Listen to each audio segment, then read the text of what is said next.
We asked the question from an assault mech perspective. I asked the question from a medium mech perspective because mediums in the narrative are the absolute workhorse. Not that mechs are common. I won't say they're uncommon, but most of the mechs in the inner sphere are going to be mediums. We did light mechs. So we've got to finish this off with heavy mechs. Asking that question, if you had to play, I won't necessarily pick, if you had to play one heavy mech, what would that machine be? And the framework in that is imagine yourself where you're going into play Battletech with a bunch of friends. It's going to be part of a campaign. Maybe it's 2 or 3 or 4 games where you're going to be part of a lance. But within that lance as a mech warrior, you are commanding one mech. You are literally piloting one mech. You're not mech command. You're piloting one mech. So you're going to be part of a lance. You're going to have to work together. You're going to be playing this over a couple of games, so you don't want to join the ranks of the dispossessed.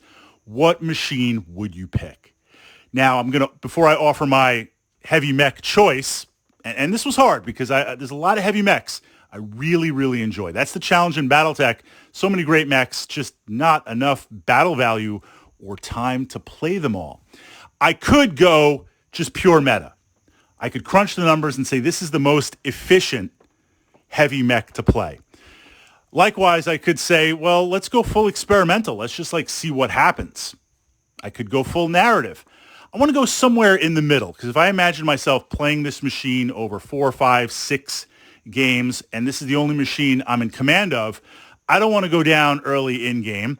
But at the same time, I need to be pulling my battle value. I've got my reputation as a mech warrior. I need to be out there earning. So I'm kind of midway. What would that mech be? Fritz, this is easy. I've been following your Battletech vlogs. It's going to be a Warhammer.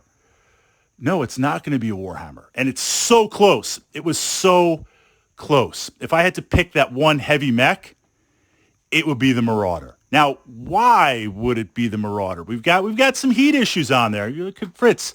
Okay, you're not doing the Warhammer, but what about a T-Bolt?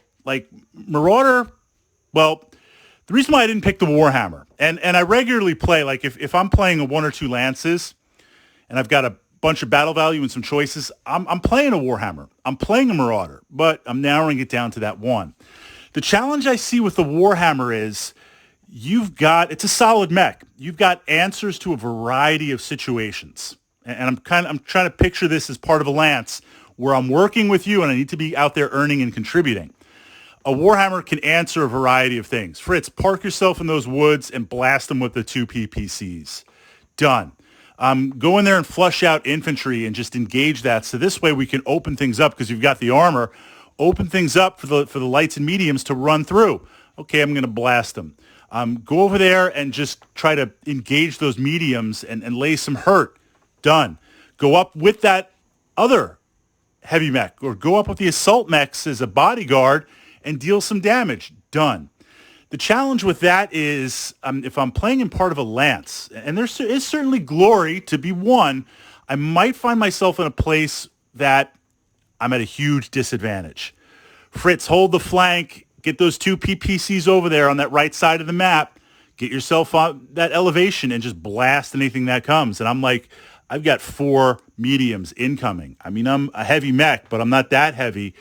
The Warhammer, it's in my opinion, and we've covered this, I pushed this up to the Battletech playlist here on the channel, exploring the Warhammer in a variety of situations. Its strength is that it can hold its own in a variety of situations, but any situation that you're in, unless it's a dedicated machine, I don't want to find myself there that long. I really, really don't. So ideally, the Warhammer is part of a lance where if it needs to hold its own for a little bit, it can, but then you've got something else to relieve it.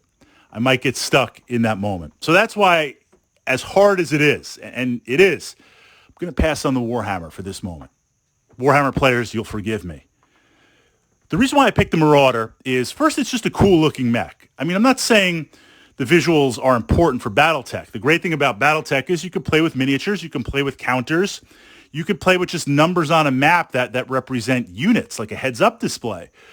All those things are absolutely possible, but it just looks cool, the Marauder. I'm not saying because it comes from that other mech type thing. It's a cool looking mech. I want if we're going old school, there's a lot of different Marauder variants. I want the now re-seen unseen. I want the classic Marauder, and absolutely fantastic that they have that in the new plastics. The reason why I picked the Marauder is I've got some good armor. I've got respectable armor. I've got those 2 PPCs. I'm going to be laying down that firepower with the autocannon. That's got some bites. Light mechs are going to keep their distance from me. Medium mechs are going to be a little bit cautious. I mean, you've got to be careful going up against a Marauder. Yes, I've got heat. Maybe you could try to bait me in and push the heat, meaning if you're really moving fast and maybe you've got some cover where you're like, look, Fritz could roll legendary, but if he rolls legendary, he's going to tag me with anything. But if I keep this up, he'll have to roll way above average. If I can get him to fire those 2 PPCs to make up for a high roll because of movement modifiers and cover and stuff, and plus I'm getting him to run to keep up, then I get him to burn the heat, build the heat, then I come in and counter. That's a possibility.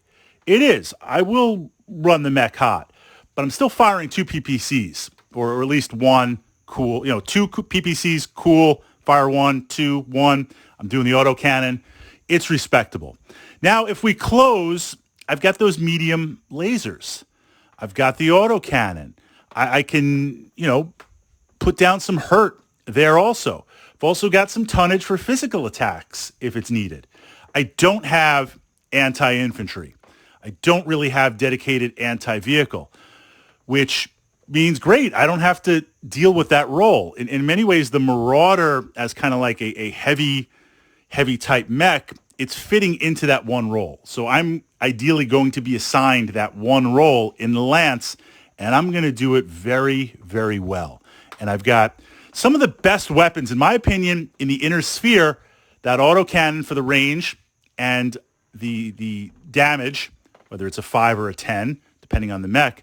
But the PPC, yes, we've got the heat, but the range and damage is one of the best weapons in the inner sphere. I've got the redundancy. I can push that out. I'm rolling with the Marauder. So turning it over to my fellow mech warriors, and I say mech warriors because this is not mech command. You've got to pick that one heavy mech, and it could be anywhere within the spectrum of the heavy tonnage. I realize a lower tonnage heavy mech, it's kind of like, well, is it a low tonnage heavy mech or a high tonnage medium mech? And of course, when you go up the scale where it's like, is it a light assault mech or a heavy mech? Anywhere within that spectrum, picking that one heavy mech and why.